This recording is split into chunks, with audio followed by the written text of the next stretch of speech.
আসসালামু আলাইকুম। আমি মারিয়া, নতুন একটি ভিডিওতে আপনাদের সবাইকে স্বাগতম। তো সবাই কেমন আছেন? আশা করছি অনেক বেশি ভালো আছেন। আমরাও আল্লাহর রহমতে অনেক বেশি ভালো আছি।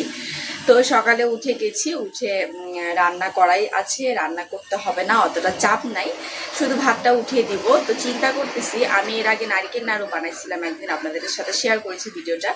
তো ওইখানে কিছু নারিকেল কিন্তু আমার বেঁচে গিয়েছিল। তো ওই নারিকেল দিয়ে আজকে আমি নারিকেল পুলি পিঠা তৈরি করব, সেটাই আপনাদের সাথে শেয়ার করব। আর এটা ভাপা পুলি পিঠা হবে। তো চলুন শুরু করা যাক। আমি এই বক্সে নারিকেলটা রেখে দিয়েছি। এই তো নারিকেলটা, যে নারিকেল আমি নাড়ু বানানোর পরে বেঁচে গিয়েছিল সেই নারিকেলটা। তো আমি এইটা এখন এই কড়াই দিয়ে দিচ্ছি। আমি সবগুলোই নিয়ে নিচ্ছি। তো এটাকে একটু ভেজে নিতে হবে, তো এই কারণে আমি এখানে এটাকে নিয়ে নিলাম।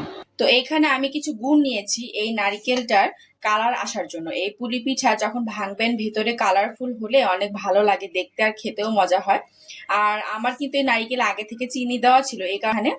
আর আপনারা শুধু এই পুলি পিঠাটা যখন বানাবেন নারিকেলটাকে আপনারা গুড় দিয়েই মানে মিষ্টিটা তৈরি করে নেওয়ার চেষ্টা করবেন।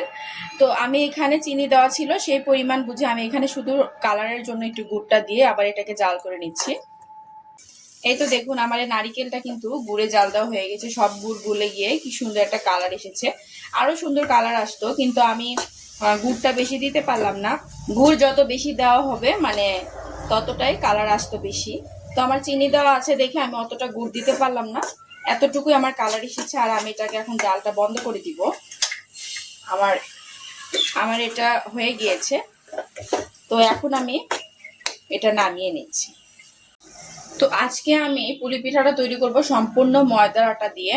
তো এখানে আমি পানি গরম দিয়েছি পরিমাণ মতো, মানে যে যতটা বানাতে চান তার উপর ডিপেন্ড করে পানি দিতে হবে, এখানে কোনো সঠিক মাপ নেই। তো আমি এখানে পানি গরম দিয়েছি, এটা বলক উঠবে। আর এই তো আমি ময়দাটা নিয়ে নিয়েছি, এতটুকু পরিমাণ আমি ময়দা নিয়েছি, আরো লাগলে দিব। এই পানিতে যতটুকু ময়দা লাগবে ঠিক ততটুকু ময়দা আমি এখানে দিয়ে দিব। তো আমার পানিটা প্রায় বলক আসছে। তো পানিটায় বলক চলে এসেছে, আমি এখন জালটাকে লো করে দিয়ে আমি ময়দাগুলো দিয়ে দিব আর এটাকে অনবরত নাড়বো। বিসমিল্লাহ। এই তো ময়দাগুলো দিয়ে দিচ্ছি, আর এটাকে নাড়তে হবে আর দেখতে হবে আরো ময়দা লাগবে নাকি। এই তো আমি এখানে ডোটা তৈরি করে নিয়েছি। তো আমি এখানে কিন্তু ময়দাটাকে ভালো করে হাত দিয়ে সুন্দর করে মথে নিয়েছি। এখন আমি এটাকে ভাগ করে নিব।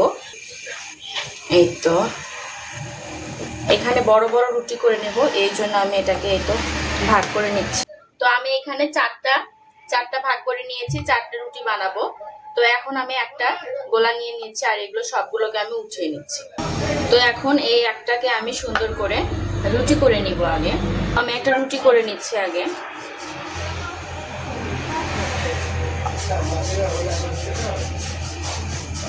কিন্তু একটা রুটি বানিয়ে নিয়েছি, রুটিটা কিন্তু একটু মোটা হবে, তো এরকম এরকম একটু মোটা করে বানিয়ে নিতে হবে। তো এখন আমি এখানে পুরটা দিয়ে দিচ্ছি।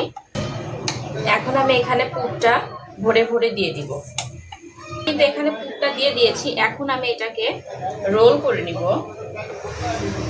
এই তো এখন আমি এটাকে সুন্দর করে একটু চেপে চেপে আমি সবগুলো রোল তৈরি করে নিব।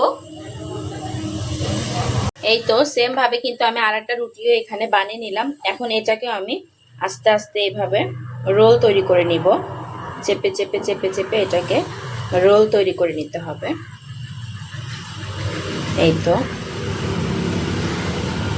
এই তো এই রোলটাও কিন্তু হয়ে গিয়েছে।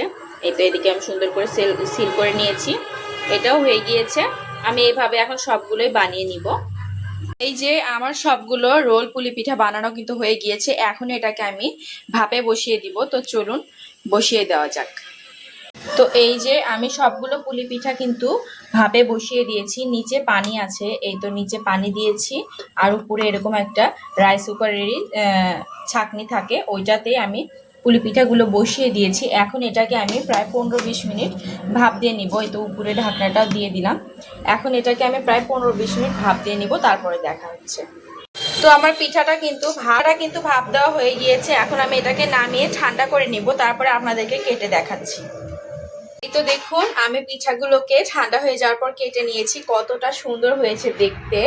এই তো এটা কিন্তু কাটার পরে মেন সৌন্দর্যটা বের হবে। এই তো কতটা জুসি আর কতটা মানে কি বলবো লোভনীয় হয়েছে। এটা চাপ দিলেই কিন্তু খুব সুন্দরভাবে এটা রস উঠে আসতেছে দেখেন। তো এইভাবে কিন্তু আপনারা খুব ইজিভাবে অনেকগুলো পুলি পিঠা বানিয়ে ফেলতে পারবেন। মাত্র 2-3টা রোল দিয়ে এইভাবে অনেকগুলো পুলি পিঠা বানিয়ে নেওয়া যায়, আর খেতে অনেক মজা হয়। আর আমার গুড়ের পরিমাণটা কম হয়েছে দেখে দেখুন এখানে কালারটা তেমন একটা বোঝা যাচ্ছে না। আপনারা গুড়ের পরিমাণটা বেশি দিবেন, চিনি দিবেন না। তো এইভাবে আপনারা বানিয়ে খেয়ে দেখবেন, অনেক মজা লাগে। তো দেখতেই পারলেন এইভাবে করে কিন্তু আপনারাও খুব সহজে পুলি পিঠা বানিয়ে ফেলতে পারবেন, আর অন্যরকম ভাবেও করা যায়। তো অনেক মজা হয় কিন্তু খেতে। আজকের ভিডিওটি এই পর্যন্তই। আর আমার ভিডিওটি ভালো লাগলে অবশ্যই লাইক কমেন্ট করে দিবেন, আমাকে সাপোর্ট করবেন। আজকের মতো আল্লাহ হাফেজ।